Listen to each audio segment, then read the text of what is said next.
እንደው ኢትዮጵያ ማለት ምን ማለት ነው የሚለውን ትንሽ ቃኘት ለማድረግ ፈለኩ። ኢትዮጵያ ማለት ሶስት ትርጉሞች ተተርጉመውለታል። ብዙ ትርጉም ነው ያለው። አንደኛው የኩሽ ምድር ኩሽ ኢትዮጵያ ተብሎ ስለሚጠራ በኩሽ ኢትዮጵያ ትባላለች። የዚህ ደግሞ ትርጉሙ ምንድነው? የቀስት ምድር ማለት ነው ብለው ተርጉመውታል አባቶቻችን። ሌሎቹም በመዝገበ ቃላዊ ፍቻቸው የታሪክ ጸሐፊዎችም ኢትዮጵያ ማለት የቀስት ምድር ማለት ነው።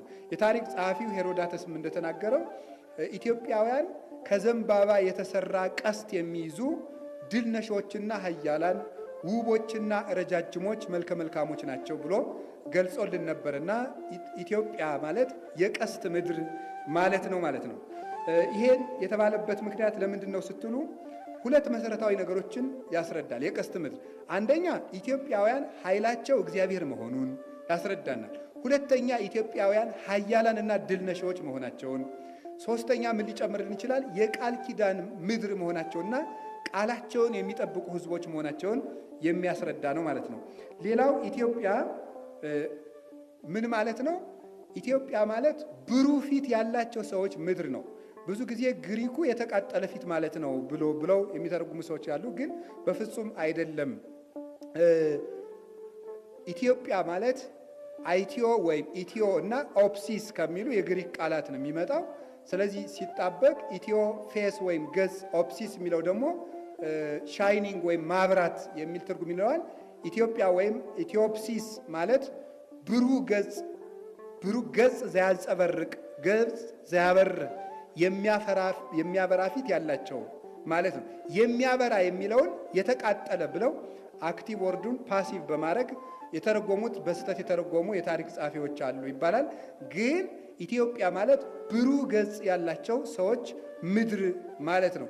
ያም መልካችን እንግዲህ ያው ፈረንጆቹ እንደምታዩቸው ነጭ ናቸው፣ ፊታቸው ግን ቅባት የለውም ብለው የሚያብራሩ የታሪክ ጸሐፊዎች አሉ። ኢትዮጵያውያን ግን ቅባት አላቸው። ግን ያ ብሩህ ገጽ ምን የሚያመለክት ነው ሲባል መገለጫችን ምንድን ነው? እምከመ የሐዝ ልብ ይደምን ገጽ ኦምከመ ይትፌሳ ልብ ይበርህ ገጽ።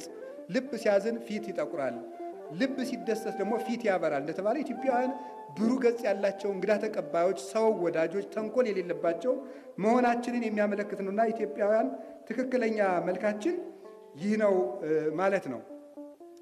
ከዚያ ኢትዮጵያ እንደምታዩት ዘሰናይ ገጹ ፊቱ ያማረ። እንዲያው እኛ ስለ መልክ አይደለም የምናወራው። ይሄ የሚገልጸን ይሄንን ያማረ መልክ የጠበቀው ምንኩስና ነው። እሱን እናየዋለን ማለት ነው። ቻርለስ ፊልሞሬ የተባለ ምሁር ምን ይላል? ኩሽ ማለት ኢትዮጵያዊ ማለት ሲሆን ይኸውም የሚያበራ ፊት ማለት ነው ብሏል። በግዕዝ ደግሞ ማለት ጦብ በአማረ ሰነየ ማለት ነው። ጦብ ማለት ያማረ ማለት ነው። ወሬ እግዚአብሔር ከመጦብ ይላል ከመሰናይ ሲል እግዚአብሔርም ያ መልካም እንደሆነ አየ ሲል ማለት ነው። ስለዚህ ጦቢያ ቢል ያማረ ማለት ነው። በዕብራይስጡም ጦቢያ ቱቢያ ማለት እግዚአብሔር መልካም ነው ማለት ነው። እግዚአብሔር መልካም ነው። ስለዚህ ኢትዮጵያውያን ማለት ጦቢያ ብንላት ወይም ቱቢያ ብለን ብንጠራት ምን ማለታችን ይሆናል? በእግዚአብሔር መልካምነት ያማረች ምድር ተብሎ ሊተረጎም ይችላል። ያን መልካምነት ከእናንተ መካከል መራራ ስር እንዳይበቅል ተጠንቀቁ እንዳለ ቅዱስ ጳውሎስ መራራ ስር በቅሎ ሀገር እንዳይበላሽ የሚጠብቅ ይኸው ምንኩስና ነውና ከዚህ አንጻር እንድናየው እና የኢትዮጵያውያን መልካችን ምንድን ነው?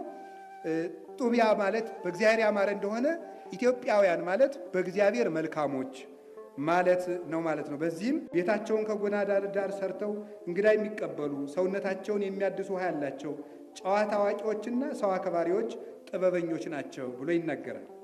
ሌላው ዲዮዶርስ የተባለ የታሪክ ጸሐፊም ሲናገር ኢትዮጵያውያን የአፍሪካ አማዞኖች ናቸው፣ ውቦችና ጠንካሮች፣ ረጃጅሞች። አማዞን የሚብለው በጥንት የውበት ምልክት ተደርጎ የሚጠቀስ ሰፊ ነገር ነው። ይህን የሚናገር ነው። ፓከር የተባለ ምሁር ደግሞ በዓለማችን ማለዳ የፍቅር ጣቶች የጊዜን መጋረጃዎች ሲገልጡ ጠይሟ እናታችን ኢትዮጵያ መድረኩን ያዘች፣ መንግስታትን የወለደቻቸው እርሷ ናት፣ ግብፅ የመጀመሪያ ልጇ ናት ብሎ ኢትዮጵያ ቀዳሚት የሆነች ሀገር መሆኗን ይናገራል። ዊልያም ሊዮ ሃንስቤሪ የተባለ ሰው ደግሞ የሰው ዘር ዋናዋ ኤዶም ገነት ኢትዮጵያ ናት ይላል። የሰው ዘር ዋናዋ ኤዶም ገነት ኢትዮጵያ ናት። ገነት ኢትዮጵያ ናት የሚለው አስተምሮ አልተናገርኩም። እሱን አይደለም ማለት የፈለገው ሌላ ጉዳይ ነው እያወራው ያለሁት፣ ወደዚያ እንዳይወሰድብኝ ስለፈለግኩ ነው። አውሳኒዎስ የተባለ ግሪካዊ ሰው ደግሞ ኢትዮጵያውያን ከሁሉም በላይ ጻድቃን ናቸው ይላል። ጻድቃን ናቸው። እንደምታዩት በኋላ በታሪክ እንደምናረጋግጠው ኢትዮጵያውያን መነኮሳት ከመራቀቅ ይልቅ ስኮላስቲክ የሚባለውን ይሄን የመራቀቁን የምዕራባውያን መንገድ ከመከተል ይልቅ እንዲያውም ወደ ሊቅነት ከመምጣት ይልቅ ወደ ገድል የሚያዘነብሉ ነበሩ። ገድልን የሚከተሉ ራሳቸው መደበቅ ላይ የሚያተኩሩና ከእግዚአብሔር ጋር መኖር ደስ የሚላቸውና በተመስጦ የሚኖሩ ነበሩ። ይህን ሁሉ ታሪክ ጸሐፊዎች ቀድሞ የመሰከሩልን። እንግዲህ ከጌታ ልደት በፊት የነበረው የመልክዓ ምድር አዘጋጁ የባዛንታይኑ እስጢፋኖስ የሚባለው ሰው ደግሞ ምን ብሏል? በምድር ላይ የተደራጁ የመጀመሪያዎቹ ሕዝቦች ኢትዮጵያውያን ናቸው። ለሌሎች ፈጣሪን ማምለክን ያስተማሩና ሕግንም የሰሩ ኢትዮጵያውያን ናቸው ይላል። እንግዲህ በዓለም ላይ የታወቀ የጂኦግራፊ አጥኚ ወይም መዝገበ ቃላት አዘጋጁ ሰው ይህን ይናገራል። ለእምነት ምልክት የሆን ሕዝቦች መሆናችንን ሌሎች ታሪክ ጸሐፊዎች ሲመሰክሩ ደግሞ አሁንም ዲዮድሮስ የተባለው ሰው ኢትዮጵያውያን አማልክትን ለማክበር መስዋዕትን ለማቅረብ ባለ ንግስናን ክብረ በዓላትንና ሌሎች አምላክ የሚከበርባቸውን የአምልኮ ስርዓቶችን እንዲፈጽሙ የተማሩ የሰው ዘሮች ናቸው። በዚህ ምክንያት የኢትዮጵያውያን ቅድስና ከሀገራቸው ውጭ በዓለም ሕዝቦች ዘንድ ደምቆ ተጽፏል። በአጠቃላይ በኢትዮጵያውያን የሚቀርበው መስዋዕትም ሰማያትን እጅግ ደስ የሚያሰኝ ነው ተብሎ ይታመናል ይላል። እንግዲህ ይሄ ሁሉ ነገራችን ነው ዛሬ እየተበላሸ ያለው። አሁን ይሄ ህብረት ከጠነከረ ይሄን የኢትዮጵያ ልልና ያመጣዋል ብለን እናስባለን። ይሄው ዲዮድሮስ ሲናገር ከግሪካውያን ፈላስፎች መካከል ሆሜር የሚባለውን ሰው ወይም ባለቅኔውን ይጠቅሳል። እና ይሄ ሆሜር የሚባለው የታወቀው ባለቅኔ ከግሪክ አማልክት መካከል አንዱ በኢትዮጵያውያን የአማልክት በዓል ፍቅር ተነድፎ በዓል ለማክበር ኢትዮጵያ ሂዶ ነበር ብሎ ጽፎ ነበረ። እና በጣም የሚያስገርመው ግብፃውያን አማልክቶቻቸውን ከኛ የአማልክት በዓል ይልቅ የኢትዮጵያውያን በፈጣሪ ዘንድ ተቀባይነት ያለው ነው ብለው የዓመቱን ጸሎታቸውን ለማሳረግ ጣዖቶቻቸውን ተሸክመው ወደ ግብፅ ወደ ኢትዮጵያ እንኳን ይመጡ ነበረ። ታዲያ ግን ነገስታቱ አላስገባቸው ሲሉ ድንበር ላይ አድርሰነው ከመለስንም ያው አክብረናል ብለው እስከ መመለስ ድረስ ይደርሱ ነበር። ኢትዮጵያውያን አምልኮታችን የተመሰከረልን ነን ማለት ነው። ይኸው ሰው ሲናገር ዲዮድሮስ ምን ይላል? ኢትዮጵያውያን እነርሱ ለአምላካቸው ካላቸው ክብርና ቅድስና የተነሳ ግልጽ በሆነ መልኩ እነርሱንም የአማልክት እንክብካቤ አይለያቸውም። እግዚአብሔር እንዳልተለየን ቀኝ ተገዥነት ገጥሟቸው አያውቅም። አንዳቸው ከሌላው ጋር በነፃነት ይኖራሉ። ምንም እንኳን ብዙ ኃያላን ገዢዎች በእነርሱ ላይ ጦርነት ቢከፍቱም ኢትዮጵያውያንን ለማሸነፍ ከነዚህ ውስጥ አንዱም እንኳን አቅም አልነበረውምና አልተሳካለትም ይላል። የዚች ኢትዮጵያ ልዕልናዋ ምን ይመስላችኋል? ከነፃነት ታሪካችን ላብነት አንደኛው የንጉሥ ቂሮስ ልጅ ካምቢሰስ የተባለው ሰው ኢትዮጵያውያንን ለመውረድ ጌታችን ከመድኃኒታችን ከኢየሱስ ክርስቶስ ልደት በፊት የነበረ ነው። እንግዲህ 400 ወይም 390 ዓመታትን ቀድሞ የነበረ ሰው ነው እና ይህ ሰው ቅድመ ለክርስቶስ የነበረ ሲሆን ምን አለ? ግብፅን፣ ባቢሎንን፣ አሶርን፣ ጢሮስን፣ ሲዶናን የአረብ ግዛቶችን ሁሉ ወሯል። ኢትዮጵያን ለመውረር ሰላዮቹን ልኮ ነበረ እና ጊዜ የኢትዮጵያው ንጉሥ ምን አላቸው ለሰላዮቹ? እናንተ ውሸታሞች ናችሁ። ንጉሳችሁም ክፉ ሰው ነው። እውነት ለሆነው ነገር ትንሽ እንኳን ግድ ቢኖረው ኑሮ ከራሱ ግዛት ውጪ የሌላን ግዛት ባልተመኘ ነበር። እኛ ኢትዮጵያውያን ከራሳችን አገር ወጥተን በሌሎች አገር ላይ የመስፋፋት ምኞት በሐሳባችን ውስጥ ስለሌለ ፋርሶች እግዚአብሔርን ያመስግኑ ብሎ ሳይገላቸው በነፃ ሰዷቸዋል። ኢትዮጵያውያን የሰው ግዛት የማይወሩ ሰላም የሚወዱና ጠላቶቻቸውን አብልተው አጠጥተው ኤልሳ ለንጉሱ ኢዮራም እንዳደረገው ጠላታቸውን ተንከባክበው የሚመልሱ ነበሩ አባቶቻችን። በታላቁ እስክንድር ጊዜ ኒውካውላ የተባለች ንግስት ነው የነበረችው ኢትዮጵያ ውስጥ። ታላቁ እስክንድር 127 ሀገሮችን እየወረረ ግዛቱን ሲያስፋፋ የኢትዮጵያዊቱ ንግስት ከጥበቧ የተነሳ አስቀድማ እስክንድር ምን እንደሚመስል ስዕሉን ስላችሁ ፎቶውን አምጡልኝ ብላ ፎቶውን አስላ አምጥታ ቤተ መንግስት ውስጥ አስቀምጣ ስለነበረ እሱ ተራ ነጋዴ መስሎ አልባሌ ልብስ ለብሶ ሲመጣ እሷ በሰላዮቿ ሲዛ አምጥታ ከቤተ መንግስቷ ምሕረት ሰጥታ አርማ መልሰዋለች። ኢትዮጵያውያን ጥበባችን ይህም ሁሉ የተመላ ነው ማለት ነው። ምሕረትንም ያለን ጀግንነትም ያለን ህዝቦች ነን። ይሄ ከሃይማኖታችንና ከእግዚአብሔር ጥበቃ የመጣ ነው። የመካከለኛው ዘመን የአውሮፓ ታሪክ ጸሐፊ ምን ብሎ ይናገራል? የግብፁ ሱልጣን የኢትዮጵያውን ንጉሥ ይፈራዋል። ምክንያቱም የኢትዮጵያው ንጉሥ በዓለም ላይ እጅግ ገናና ነው፣ ንጉሥ በመሆኑ ነው ይላል። ይሄ የሚታወቅ ዘንድ አጼ አምደ ጽዮን፣ አጼ ሰይፈ አርድ፣ አጼ ሰርጸ ድንግል እነዚህ ሁሉ አባቶቻችን አጼ ዳዊት እነ ንጉሥ ነአኩቶ ለአብ እነዚህ ሁሉ የግብፁ ሱልጣን የግብፁ ኦርቶዶክስ ተዋሕዶ ቤተክርስቲያን ፓትርያርኩን እያሰሩ እያሰቃዩ መከራ ባጸኑባቸው ጊዜ አባይን በመገደብ በማስፈራር እዚያው ድረስ ጦር ሰብቀው በመሄድና ነፃነትን በማስከበር የታወቁ ነፃ አባቶቻችን ካልነኳቸው የማይነኩ ነበሩ። የኢትዮጵያውያን ነገስታት ኮፕቶችን በመልካም ሁኔታ በርህራሄ እንዲይዟቸው ለማድረግ በልዩ ልዩ ጊዜያት ሱልጣኖች ላይ ጫና በማሳደር በመሳሰሉት ሁሉ የተለያዩ ነገሮችን ያደርጉ ነበር ብለው አባ ታድሮስ ማላቲ የግብፁ የታሪክ ጸሐፊ እና ተርጓሚ እሳቸውም ይሄንኑ መስክረዋል።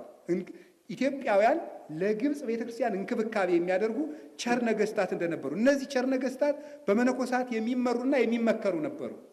ያ የሀገሪቱ ጽናት ለዓለም ጭምር ሰላም የምንሰጥበት ጉልበት የነበረን እስከ ናግራን ድረስ የዘመትንበት የአፄ ካሌብ ዘመን የመጣው ከመንኩስናው ጸሎትና ብርታት የተነሳ ነው። አፄ ካሌብ ናግራን ሂደው ለየመን ህዝቦች ሰላም አሰጥተው ሲመለሱ በአቡነ ጰንጠሌዎን ጸሎት አስፈቅደው ጸሎት አጸልየው ሄደው ነበር ድል ነስተው እንዲመለሱ ያደርጉና አረፍት የሰጡ። እንግዲህ ይህንን ሁሉ ያደረገች ቤተ ክርስቲያን አባቶቻችን ምንድነው ጽፈውን አውሮፓውያን የአፍሪካን አህጉር በተቀራመቱበት ወቅት ኢትዮጵያ ሙሉ በሙሉ ራሷን ለማስተዳደር ለመከላከል የሚያስችላት ለዘመናት ከራሷ ያዳበረች ሁለንተናዊ አቋም ነበራት። ኢትዮጵያ የጥቁር ህዝብ ራሱን በራሱ የማስተዳደር ታሪክ የመጨረሻ ቅሬት ናት። የአፍሪካውያን ጥንታውያን ቀደምት አባቶች በዚህ አህጉር ላይ ያቋማቸውን መንግስታት አይነት የምትወክልና የምታሳይ ናት። በዘመኗ የነበሩት ሀገሮችና ህዝቦችና የነሱ ዘሮች የሆኑት ከፖለቲካ ከጠፉ በኋላ የኢትዮጵያ ህልውናዋ ሳይቋረጥ የመቀጠሉ ነገር የሚያስደንቅ ነው። በእርግጥ እንደዚያ ሊሆንም ይገባዋል ብሎ ናምዲ የተባለ የታሪክ ጸሐፊ ይህንን ይናገራል። ኔልሰን ማንዴላም የተናገረውን እዩት። ምን ብሎ የሚባለው አሁን ከቅኝ ግዛት ነፃ ሲወጡ ለምን በዚህ ቅኝ ግዛት ኢትዮጵያ እንዳትወረር ሀገርን በመጠበቅ ትልቁን ስራ የወሰደችው ቤተክርስቲያን ናት። ቤተክርስቲያኒቱ ማለት ደግሞ መነኮሳት ቀጥ ብለው የሚጠብቋት ናት። እነሱ ናቸው ብርታት የነበሩት። እንደምታውቁት አቃቤ ሕግ በመሆን አቃቤ ሰዓት በመሆን ፍትሐ ነገሥትን በመተርጎም የሚጠብቁት መነኮሳት ነበሩ። ከጸሎት በተጨማሪ ፍርድ በመጠንቀቅም ጭምር። ስለዚህ ኔልሰን ማንዴላ ምን ብሎ ተናገረ? ኢትዮጵያ በአእምሮዬ ውስጥ ልዩ የሆነ ቦታ አላት። ኢትዮጵያን የመጎብኘት ምኞቴም ፈረንሳይን፣ እንግሊዝንና አሜሪካን ለማየት ያለኝ ሁሉ በአንድ ላይ ቢደመር ካጠገቡ አይደርስም። ኢትዮጵያን ስጎበኝ የራሴን መሰረት የምጎበኝ ሆኖ ይሰማኛል። እኔን አፍሪካዊ ያደረገኝን ስር መሰረት ፈልጌ የማገኘው ይመስለኛል ብሎ ተናግሯል። እንግዲህ ሌሎች ሰዎች ስለ ኢትዮጵያ እንዲመስለዋል። ኢትዮጵያውያን በመጽሐፍ ቅዱስ ኢትዮጵያ ስትባል የግዮን ሀገር ናት። የሁለተኛው ወንዝ ምንጭ የሆነች ናት። ያ ደግሞ ወንጌል እንደሆነ ተተርጉሟል። እንደምታውቁት ወንጌል የሚገኝባት የወንጌል ምንጭ መሆኗን የሚያስረዳ ነው። የዕንቁ ሀገር ናት። ኢትዮጵያውያን ቶጳዚዮን ወይም ዝባድ ተንከራ ዘኢትዮጵያ የሚለው በግዕዙ መጽሐፈ ኢዮብ የኢትዮጵያ ቶጳዚዮን አይተካከላትም፣ በጥሩ ወርቅም አትገመትም ብሎ ጥበብን አመስግኖታል። ስለዚህ ኢትዮጵያ የዕንቁ ሀገር ናት ተብሎ መጽሐፍ ቅዱስ ላይ እግዚአብሔር ስለ መጽሐፍ ቅዱስ ቁም ነገር ስለ ወርቅ ቁም ነገር ብሎ እግዚአብሔር በመጽሐፍ ቅዱስ አያጽፍም። ታውቃላችሁ መጽሐፈ ማቴዎስ ላይ ወንጌል ማቴዎስ ምዕራፍ 7 ላይ ትደዩ ባሕሬክሙ ቅድመ ኃይሩ ተብሏል። ዕንቋችሁን በእሪያ ፊት አትጣሉ። ያ ዕንቁ ማን ነው? ጌታችን መድኃኒታችን ኢየሱስ ክርስቶስ እና የዕንቁ ሀገር ናት ተብሎ መጠቀሱ የክርስቶስ ሀገር እንደምትሆን አምልኮተ እግዚአብሔር የማይዘነጋባት እንደሆነች የሚያስረዳ ነው። ሌላው በእግዚአብሔር ፍቅር የተማረከች ናት። መኳንንት ከግብፅ ይመጣሉ፣ ኢትዮጵያ እጆቿን ወደ እግዚአብሔር ትዘረጋለች። ኢትዮጵያ ወዳ የተማረከች ሀገር ናት። ተጨንቃ ተገዳ በሌጊዮን ተነጽታ ሳይሆን ወዳ የተማረከች ሀገር ቀድሞ መና ያወረደላቸውን ካልጭንጫ ውሃ ያፈለቀላቸውን ባሕር የከፈለላቸውን በደመና የጋረዳቸውን አምላካቸው ምልክት አድርጎ የሰጣቸውን ታቦት እስራኤል ሲክዱ ይህን ሁሉ ምልክት ሳታይ ታቦቷን ተቀብላ ክብራ የኖረች ሀገራችን ኢትዮጵያ ናት። ስለዚህ ወዳ የተማረከች ሀገር ነው። በሐዲስ ኪዳን በገዛ ልጇ ወንጌልን የተማረች በገዛ ልጇ የተጠመቀች የቅዱስ ባኮስ የጃንደረባው ሀገር ናት። ይሄ የእግዚአብሔር ልዩ መግቦት የሚነገርላት ነው። አንተም የዘንዶውን ራሶች ቀጠቀጥክ፣ ለኢትዮጵያ ሰዎች ምግባቸውን ሰጣቸው ተብሎ ተጽፏል። ይሄ ምግብና ምን የሚያስረዳ ነው ሲባል እግዚአብሔር ለኢትዮጵያውያን ያዳላል ማለት አይደለም። እግዚአብሔር ለኢትዮጵያውያን እንዲሰራ የሚያደርግ ኢትዮጵያውያን በጎ ምግባር ያላቸው ሆኖ ይገኛሉ ማለት። እግዚአብሔር እንዲጠብቀን የሚያደርግ ስራ ይዘን እስከምን